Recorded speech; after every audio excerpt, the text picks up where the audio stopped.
Bismillahirrahmanirrahim. Assalamualaikum warahmatullahi wabarakatuh. Perkenalkan, kami dari kelompok 6 ingin mempresentasikan makalah kami yang berjudul Ijtihad sebagai Metode Studi Islam. 1. Kualifikasi mujtahid. Kata ijtihad secara etimologi berarti bersungguh-sungguh dalam menggunakan tenaga maupun pikiran. Ijtihad menurut ulama usul ialah usaha seorang yang ahli fikih yang menggunakan seluruh kemampuannya untuk menggali hukum yang bersifat amaliyah atau praktis dari dalil-dalil terperinci. Sementara itu, sebagian ulama yang lain memberikan definisi ijtihad adalah usaha mengarahkan seluruh tenaga dan segenap kemampuannya baik dalam menetapkan hukum syahara maupun untuk mengamalkan dan menerapkannya.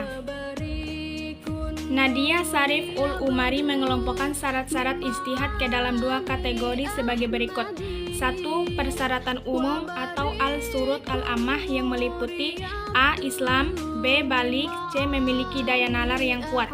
2. Persyaratan khusus atau al-surut al-tahiyah yang terbagi menjadi 2 macam, yaitu A. Persyaratan pokok al-surut al-asyasiyah, yaitu kecakapan dasar yang meliputi 1. Mengetahui Al-Quran, 2. Memahami sunnah, 3. Menguasai bahasa Arab, 4.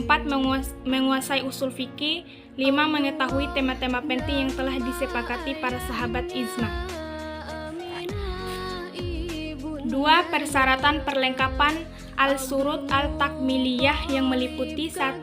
Mengetahui hukum asal suatu perkara, 2. Mengetahui maksud hukum syariat, 3. Mengetahui kaidah-kaidah umum hukum Islam, 4. Mengetahui tempat-tempat khilafiyah atau perbedaan pendapat, 5. Mengetahui tradisi yang membumi di suatu tempat, 6. Mengetahui ilmu logika, 7. Memiliki sifat adil, 8. Memiliki sifat-sifat wara dan lifah. Yang kedua yaitu lapangan ijtihad. Lapangan ijtihad atau wilayah ijtihad atau mu'jal al-ijtihad adalah masalah-masalah yang diperbolehkan penetapan hukumnya dengan cara ijtihad. Lapangan ijtihad ada 2 macam, yaitu yang pertama pada sesuatu yang ada nasnya tetapi nasnya zan atau dugaan. Yang kedua pada sesuatu yang hukumnya sama sekali tidak ada dalam nasnya. Setelah kita ketahui bahwa ijtihad dalam rangka pembaruan hukum Islam merupakan suatu keharusan dan kebutuhan agar setiap masalah kehidupan dapat diketahui status hukumnya, sehingga hukum Islam akan tetap eksis dengan segar dan dapat mengikuti perkembangan zaman. Masa kini perlu kita ketahui siapakah yang berhak melakukan pembaruan hukum Islam tersebut. Paling tidak ada 2 hal pokok yang harus diperhatikan agar ijtihad yang dilakukan dalam rangka pembaruan hukum Islam tersebut mendapat legitimasi dari pakar-pakar hukum Islam dan mencapai sasaran. 2 hal pokok tersebut ialah yang pertama, pelaku pembaruan hukum Islam itu adalah mereka yang memenuhi kualifikasi sebagai fikih atau mujtahid. Yang kedua, pembaruan itu dilakukan di arena atau tempat-tempat ijtihad yang dibenarkan. Dapat disimpulkan bahwa lapangan ijtihad adalah sebuah usaha yang dilakukan dengan sungguh-sungguh dengan berbagai metode yang diterapkan beserta syarat-syarat yang telah ditentukan untuk menggali dan mengetahui hukum Islam untuk kemudian diimplementasikan dalam kehidupan bermasyarakat. Adapun tujuan ijtihad dilakukan adalah upaya pemenuhan kebutuhan akan hukum karena permasalahan manusia semakin hari semakin kompleks di mana membutuhkan hukum Islam sebagai solusi terdapat problematika tersebut. Yang ketiga yaitu ijtihad sebagai metode studi Islam. Ijtihad adalah istilah para fuqaha, yaitu berpikir menggunakan seluruh ilmu yang dimiliki oleh ilmuwan syariat Islam untuk menetapkan atau menentukan suatu hukum syariat Islam dalam hal-hal yang ternyata belum ditegaskan hukumnya oleh Al-Quran dan Sunnah.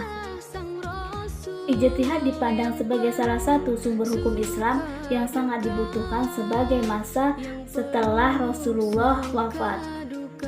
Sasaran ijtihad adalah segala sesuatu yang yang diperlukan dalam kehidupan yang senantiasa berkembang. Ijtihad bidang pendidikan sejalan dengan perkembangan zaman yang semakin maju. Ijtihad dalam pendidikan harus tetap bersumber dari Al-Quran dan Sunnah, dan yang dicerna oleh akal yang sehat dari para ahli pendidikan Islam. Ijtihad tersebut haruslah dalam hal-hal yang berhubungan langsung dengan kebutuhan hidup di suatu tempat pada kondisi dan situasi tertentu. Ijtihad di bidang pendidikan ternyata semakin perlu sebab ajaran Islam terdapat dalam Al-Quran dan Sunnah. Dalam Al-Quran dan Sunnah adalah bersifat pokok-pokok dan prinsip-prinsipnya saja. Sejak diturunkan sampai Nabi Muhammad wafat, ajaran Islam telah tumbuh dan berkembang melalui ijtihad yang dituntut oleh perubahan situasi dan kondisi sosial yang tumbuh dan berkembang pula. Sebaliknya, ajaran Islam sendiri telah berperan mengubah kehidupan manusia menjadi kehidupan muslim. Pergantian dan perbedaan zaman, terutama karena kemajuan ilmu, pengetahuan, dan teknologi yang bermuara pada perubahan kehidupan sosial telah menutup ijtihad dalam bentuk penelitian dan pengkajian kembali prinsip-prinsip ajaran Islam. Sebagai makhluk individu dan sekaligus makhluk sosial, manusia tentu saja mempunyai kehidupan individu dan kebutuhan sosial menurut tingkat-tingkatannya.